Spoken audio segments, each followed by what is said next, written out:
La demande des clients, c'est d'avoir des modèles qui apparaissent très jeunes et qui soient très jeunes. C'est pour ça qu'ils vont chercher des 17 ans, 18 ans, mais qui ont l'air d'en avoir 14. Et on est parfois dans une déviance telle, on va leur dire tiens, tu fais passer ton petit frère, ta petite sœur, de façon à ce qu'il y ait des enfants sur cette vidéo, pour assouvir aussi les désirs de certains clients. Ce mardi, le Sénat a adopté une loi qui vise à sanctionner les proxénètes 2.0 qui détectent et exploitent sexuellement des jeunes filles sur les réseaux sociaux. Quel est le rôle de ces managers que vous visez ? Pourquoi parle-t-on de véritables réseaux organisés ? Comment ça se passe ? Il y a des petites jeunes filles qui vont, par exemple, sur des réseaux sociaux, être très actives, poster plein de photos, poster des petits films, Instagram, Snapchat, les réseaux habituels qu'on appelle sociaux. On voit qu'elle a beaucoup de followers, ça marche bien pour elle, elle a l'air, c'est quelqu'un de dynamique. Elles vont être repérées par un manager. En fait, c'est quelqu'un qui a juste envie de se faire de l'argent. Mais il ne va pas le dire comme ça. Moi, je vois que tu as un compte qui marche très très très bien, laisse-moi tout faire, je vais m'occuper de tout.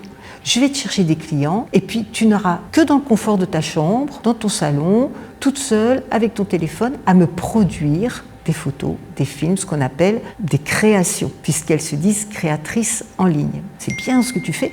Est-ce que tu veux pas être modèle et présenter de la lingerie ? Oh bah oui, pourquoi pas, puis tu vas te faire beaucoup d'argent et très vite. Forcément, argent facile, l'idée de devenir célèbre en fait, influenceuse, Dubaï, puis c'est quand même pas grand-chose qu'on me demande. C'est très insidieux puisque le manager dit maintenant je m'occupe de toi. Je m'occupe de toi et c'est le manager qui poste ça sur les plateformes. La mondiale la plus célèbre c'est OnlyFans qui a à peu près 377 millions d'utilisateurs et en France c'est Mime. C'est possible qu'elle ne soit pas au courant ou c'est possible aussi qu'elle se dise mais non tout ce qu'on dit c'est pas vrai, ça va pas m'arriver, je maîtrise. Pour avoir auditionné une jeune fille qui est tombée là-dedans du côté des managers, on est dans une logique entrepreneuriale avec des modèles qui ne saisissent pas du tout la conséquence de ce qu'elles sont en train de faire. Mais très vite, la demande, elle devient extrêmement pressante. De plus en plus de photos, de plus en plus de films, de plus en plus de demandes particulières. Tout de suite, on tombe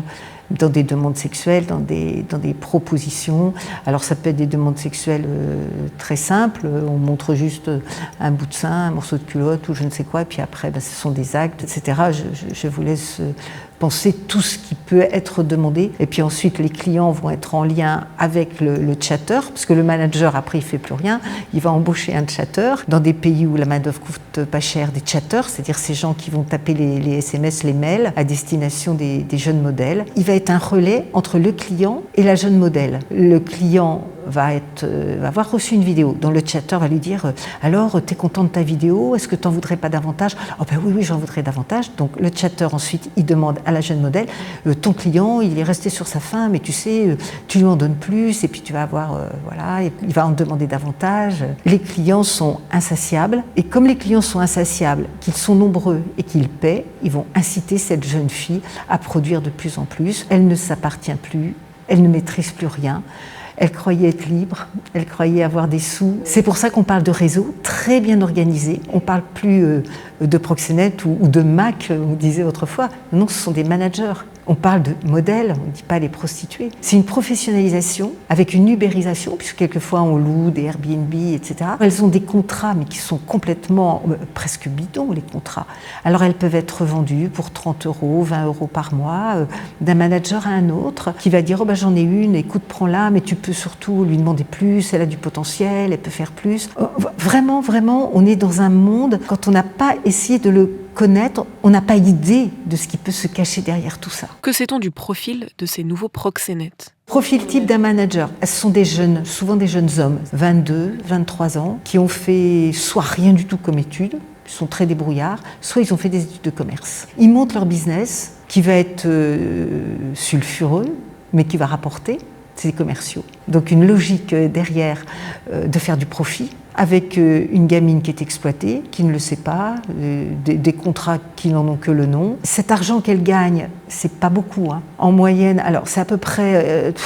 On dit 20% des gains, 60% pour le manager, le reste pour la plateforme. Donc la plupart vont plafonner à quelques centaines d'euros, au mieux 1000 euros, mais qui vont être, une part va être captée. Sauf que si elles ne répondent pas à la demande, elles sont harcelées et le manager va dire de toute façon je te donne pas ton argent. En 2024, on dénombrait 4,65 millions de créateurs de contenu sur OnlyFans, dont 80% sont des femmes, et 300 millions d'abonnés actifs contre 18 millions environ pour Mime. Quels sont les profils types des femmes qui créent ces contenus à caractère sexuel, voire pornographique? Ça dit beaucoup d'une société où on se met en scène, une société où on n'a plus vraiment de frontières, on veut plus vieillir, on veut paraître de plus en plus jeune, on veut pas garder certains fondamentaux avec ce qui se fait, ce qui se fait pas, ce que maman m'a appris, ce que l'école m'a appris, ce que papa m'a dit. Les réseaux sociaux ont balayé tout ça et on est devant des jeunes qui n'ont pas eu cette éducation. Il y a comme une frontière pour elles étanche entre un monde virtuel, pas dangereux, mais pas dangereux, c'est pas moi, c'est sur un écran, et le monde réel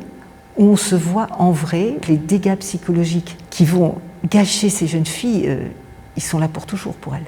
Alors on parle de précarité, oui, il y en a quelques-unes qui font ça parce que ce sont des femmes seules avec enfants, mais c'est pas la grande majorité. La moyenne d'âge, on dit, c'est plutôt autour de 22 ans, mais je pense que c'est un petit peu surestimé parce que la demande des clients, c'est d'avoir des modèles qui apparaissent très jeunes et qui soient très jeunes. C'est pour ça qu'ils vont chercher des 17 ans, 18 ans, mais qui ont l'air d'en avoir 14. Donc on est plutôt dans du 18 ans, parce que c'est la limite de la majorité, mais seulement on a souvent des jeunes filles de 16, 17 ans qui vont emprunter un compte, le compte d'une adulte, d'une amie adulte, c'est-à-dire majeure, et puis qui vont passer au travers des mailles du filet. Elles vont même quelquefois falsifier leur carte d'identité. Et on est parfois dans une déviance telle que sur ces contenus qu'on va leur demander, on va leur dire tiens, tu fais passer ton petit frère, ta petite sœur, de façon à ce qu'il y ait des enfants sur cette vidéo pour assouvir aussi les désirs de certains clients. Et on va même plus loin, on va chercher des personnes de petite taille, on peut même aller chercher des personnes porteurs de handicap.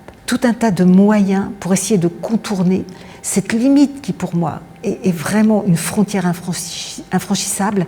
On ne touche pas aux enfants, on ne touche pas aux mineurs, et mineurs, c'est moins de 18 ans. Comment se fait-il que la loi actuelle ne permette pas déjà d'arrêter ces proxénètes? C'est une proposition de loi toute nouvelle puisqu'elle crée une infraction de façon à pouvoir punir ce qu'on appelle, pour simplifier, les proxénètes 2.0. Ça veut dire en ligne. C'est très compliqué de légiférer autour de ça. Quand on dit prostitution, on dit proxénète et on dit contact physique. Or là, nous sommes sur le net. Ce sont des films.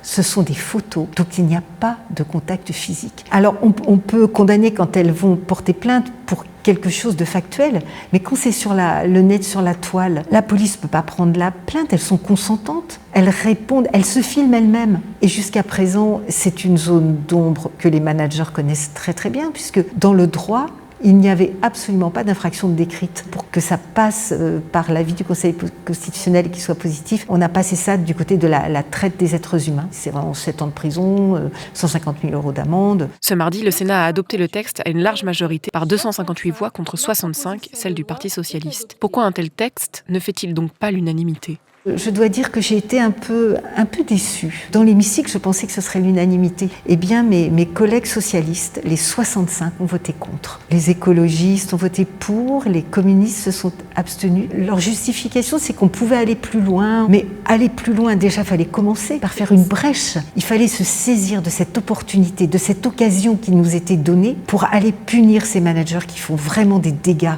chez nos jeunes.